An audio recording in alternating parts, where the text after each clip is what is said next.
त्यांचे सुद्धा आपण काहीतरी ऋण द्यायला लागतो, म्हणून त्यांच्यासाठी एवढं थोडंसं म्हणण्याचा प्रयत्न केला.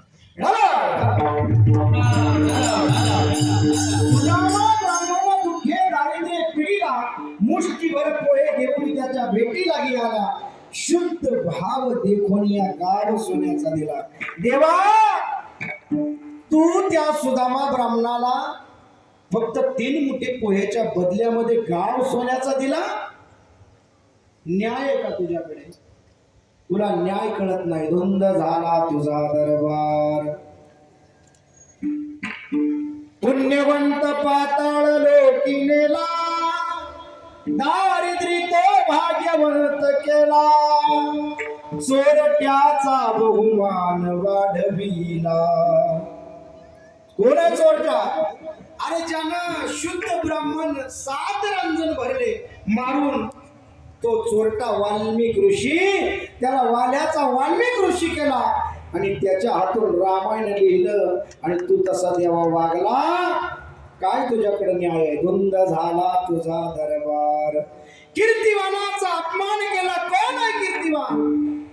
अरे शिशुपाळाचं आणि रुक्मिणीचं लग्न ठरलं आणि त्या लग्नामध्ये तू त्याची बायको घेऊन गेला. तुझ्याकडे न्याय नाही देवा. धुंद झाला तुझा दरबार. म्हणून पुण्यवंत पाताळ लोकी नेला.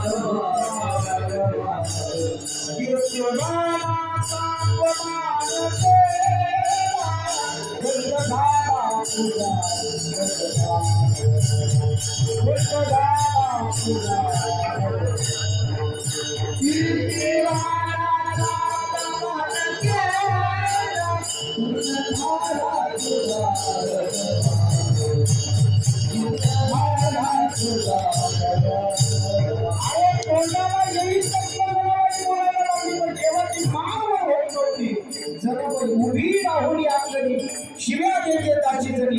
अरे विद्या रे विद्या, मूळ मायेच्या कार्यात तुझी लहान मोठी झाली. आणि एवढं प्रमाण सांगितलं. धुंद झाला तुझा दरबार. आणि मग देवानं वर बघितलं. देवानं जनाबाईच्या तोंडाला हात लावला. जरे अरे तुझ्या तोंडाला हाड आहे का नाही? तुझ्या जिभेला हाड आहे का? किती बोलशील?